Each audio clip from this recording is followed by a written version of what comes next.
Ya estamos de regreso. Otro tema no menos controversial, la situación de los hospitales públicos. Se reciben mensajes, se reciben correos, cuentan que es un desastre, las autoridades políticas dicen que no lo es tanto, y ahí estamos en una balanza que uno no sabe muy bien si lo es o no lo es. Así que vamos a intentar un poco desgranar la madeja si fuese posible, ¿verdad?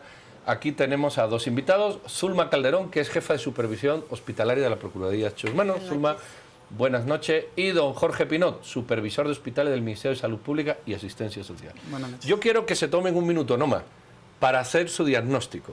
¿Estamos mal con los hospitales? ¿Estamos menos mal? ¿Estamos bien? Pero un diagnóstico como tipo flash, así cada uno.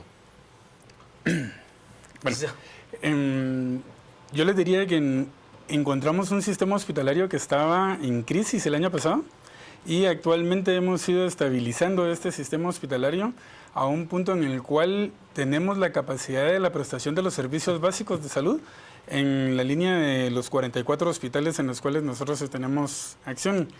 Mi resumen sería, estamos menos mal. O sea, hace falta camino por recorrer.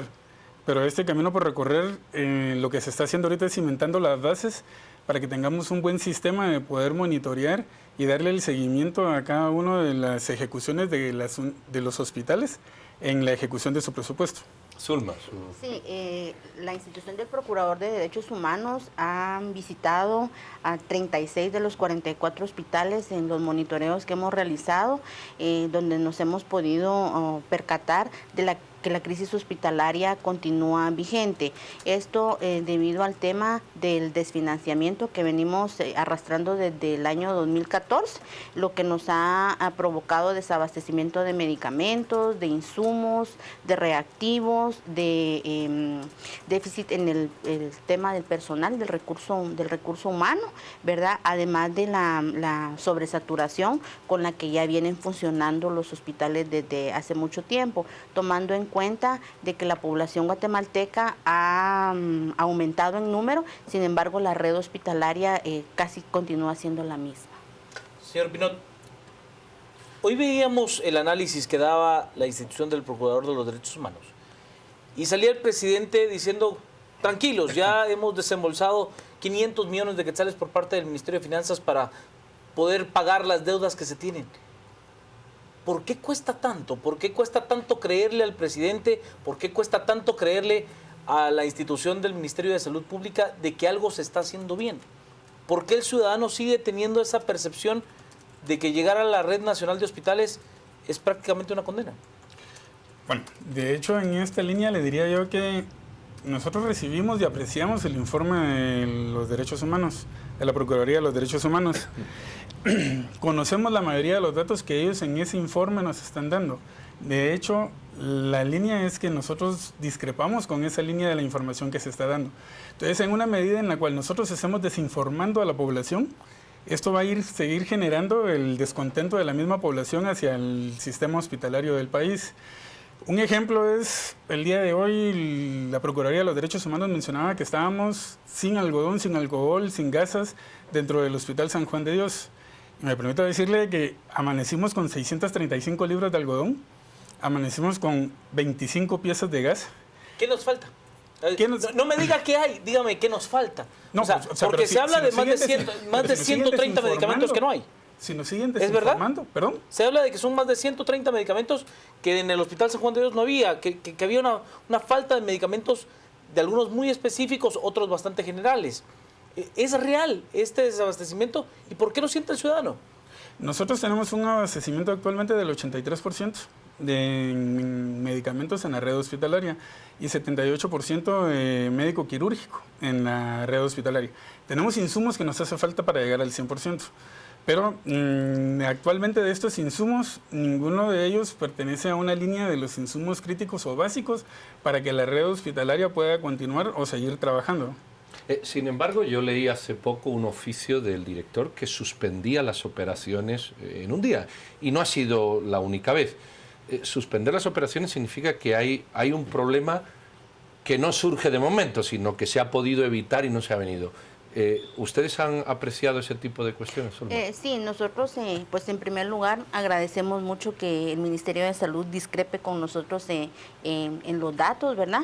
Porque en primer lugar lo que nosotros presentamos no fue un informe, sino un pronunciamiento que está sustentado en una investigación que tiene como base todos los monitoreos y todas las supervisiones que hemos realizado.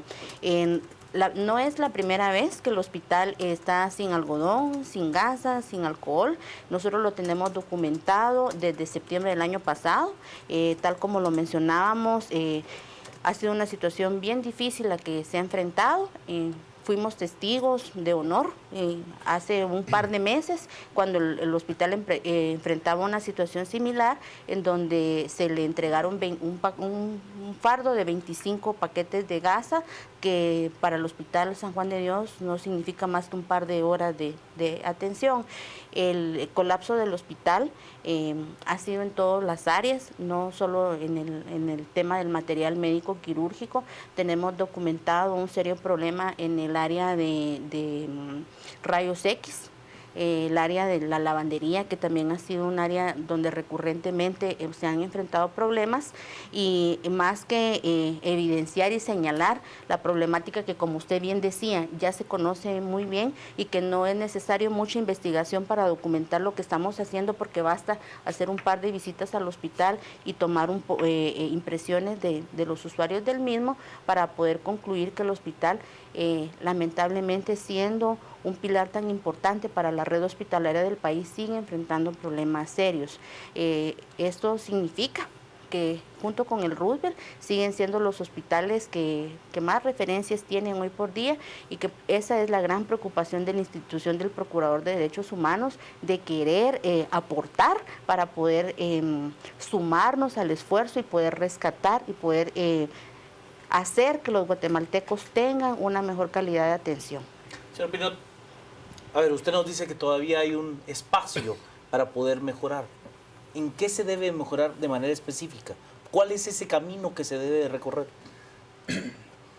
En primera línea cada uno de los hospitales es el ejecutor de su presupuesto. Y en la medida en que nosotros podamos garantizar de que cada uno de los hospitales ejecute o vaya en la línea de la ejecución del gasto en base a las necesidades del mismo hospital, esto va a permitir de que el abastecimiento vaya siendo sustantivo y podamos seguir mejorando en el proceso de la atención de los pacientes. Nosotros actualmente tenemos una línea de abastecimiento de compra que está basado en la línea de ir viendo las necesidades que manifieste cada una de las diferentes unidades ejecutoras de los hospitales. Y yo le diría ahorita, nosotros, en la medida en que el Ministerio de Finanzas nos siga dando el aporte o el apoyo financiero en una manera continua, actualmente hemos pagado el 70% de nuestra deuda que traíamos del año pasado.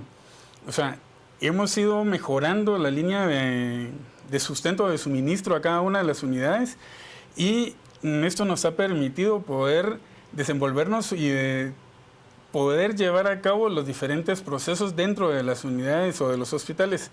Un ejemplo se habla de la crisis, pero nosotros en el sistema hospitalario hacemos 6,000 atenciones de emergencia por día. Operamos a más de 500 pacientes por día. O sea, esto no se consigue de la nada y no es así como que cayó del cielo y nosotros ahora podemos operar. De acuerdo, pero también es un ministerio que consume muchos recursos, o sea, del erario nacional. Estamos de acuerdo que se hace y se hace con lo que se tiene, pero también hay que admitir que es un monstruo que también consume muchos recursos. Y que de hecho, o sea, si ustedes vamos al sistema de salud a nivel internacional, nosotros deberíamos de tener por lo menos el 6% del Producto Interno Bruto en la línea de presupuesto, y actualmente nos dan alrededor del 1.2% del Producto Interno Bruto. O sea, esa variación o esa diferencia de presupuesto, por lógica, tiene que salir reflejada en la atención. La doctora mencionaba, se ha multiplicado la población y no hemos crecido como sistema de salud.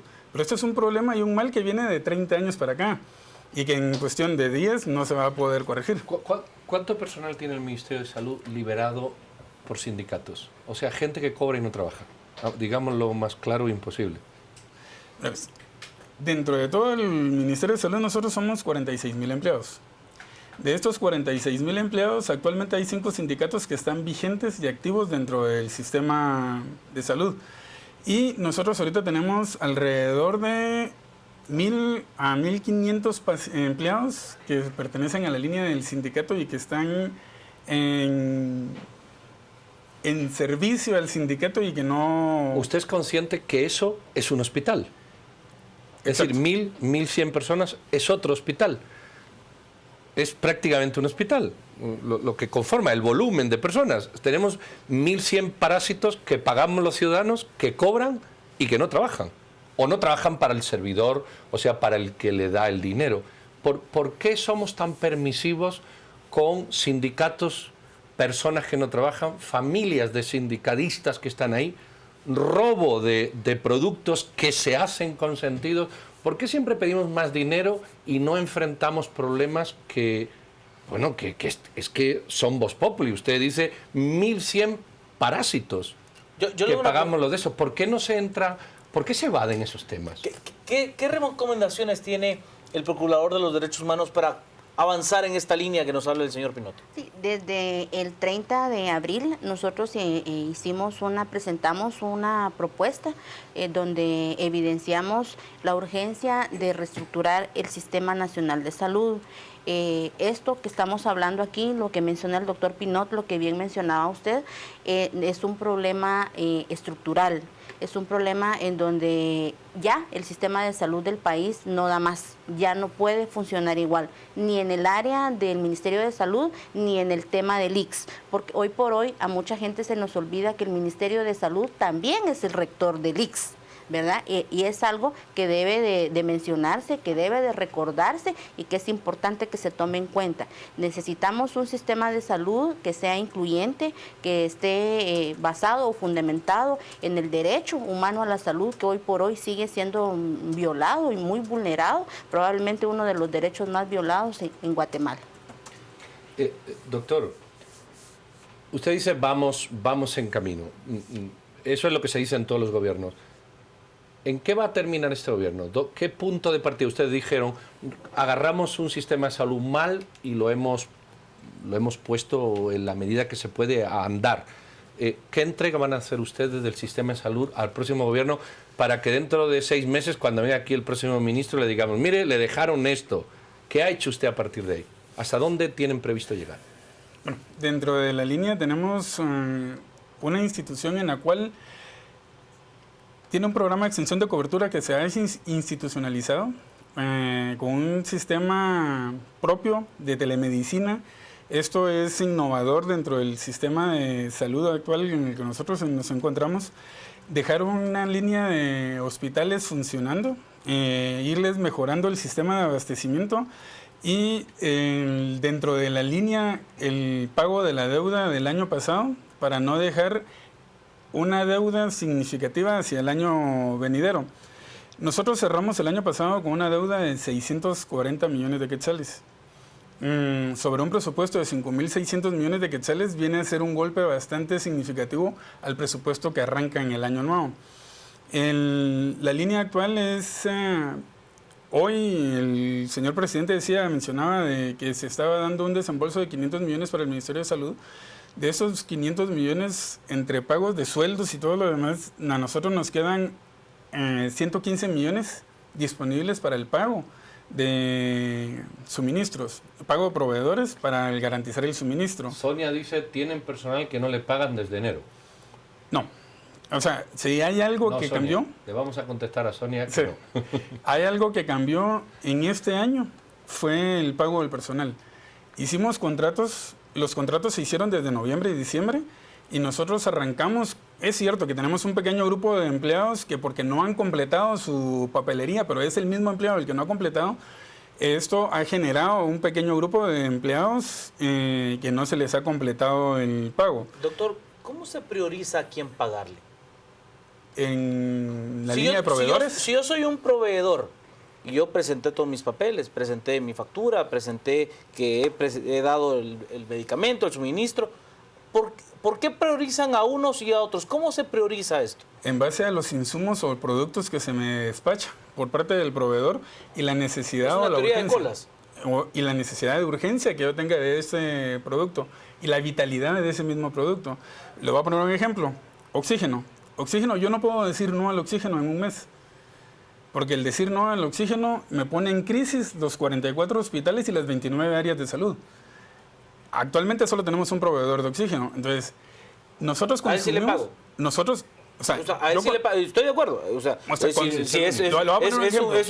es un requisito indispensable que haya, entonces le pago a él y le doy stand-by a otro priorizando la plata. Exactamente. Priorizando en base al producto y a la urgencia o a la necesidad de dicho producto para que el hospital pueda operacionalizar. Zulma, aquí hay una pregunta muy dura, pero se la tengo que hacer, porque lo hace.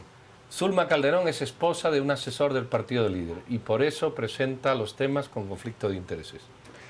Sí, así es. Mi esposo trabaja en el Congreso, yo nunca lo he negado, ¿verdad? También fui parte del Ministerio de Salud, trabajé muchos años ahí, por eso lo conozco también. No tengo ninguna afición política, ¿verdad?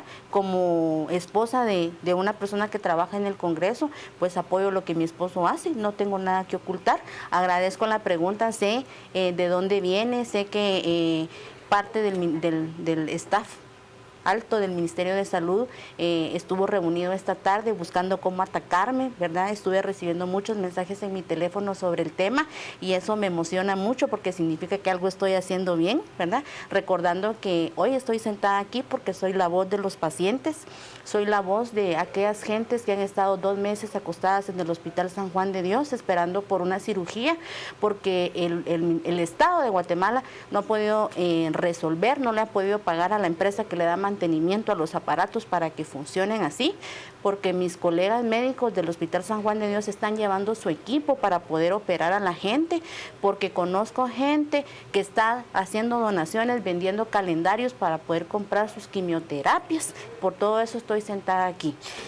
Hay otro tema, las medicinas. Que las medicinas se compran caras, yo creo que eso es desde la época de Tecunumán. Siempre se vienen diciendo todos los gobiernos, se compran caras, se compran caras, se compran caras, se compran caras. ¿Se compran caras?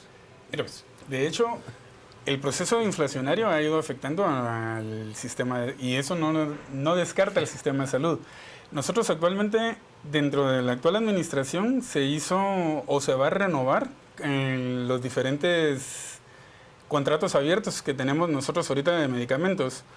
Ahorita para agosto se aperturan los nuevos contratos abiertos para la participación de las nuevas empresas para poder adquirir los insumos, tanto medicamentos como médico-quirúrgicos y gases médicos, en un precio muchísimo más accesible. Y aunado a eso, la Comisión de Ministros de Salud de Centroamérica, tenemos que es una comisión que fue generada que nos ayuda a cotizar insumos y medicamentos a nivel regional de Centroamérica, que es Comisca.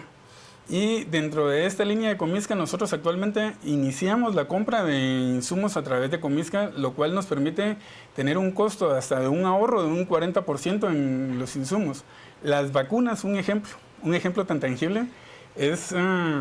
Vacunas fueron ahorita las compradas en OPS, el 100% de las vacunas, lo cual nos genera un costo más bajo. Bueno, muchísimas gracias. Estamos en tiempo. ¿Cuál? Zulma, gracias por ser tan sincera, era la pregunta que había y señor Pinot, igualmente eran 2 preguntas que había, bueno, pues que había que hacerlas, no son invenciones, sino que están en la red. Bueno, ahí ven, la sanidad está cuestionada, sus más y sus menos, sus pros y sus contras, pero no se muera. Yo creo que hay una solución, y la solución es que todos los políticos de un país estén afiliados al IJ y no tengan seguros privados, como tienen el Congreso, los jueces, y entonces como la ley le debía de obligar a todos los políticos a estar en el sistema que ellos defienden, pero resulta que los congresistas lo primero que se hacen es un seguro privado de salud. Es curioso, y los jueces también. Bueno, si el presidente del IX va a un hospital privado. Bueno, ahí lo ven. Las cosas se arreglan cuando uno está metido en ello. Dama, caballero, muchísimas gracias. Juan Carlos, nos hemos pasado, pero merecía la pena. No se vayan de la televisión y sigan viendo Canal Antigua. Nosotros sí nos despedimos hasta el próximo martes. Muchas gracias por estar con nosotros.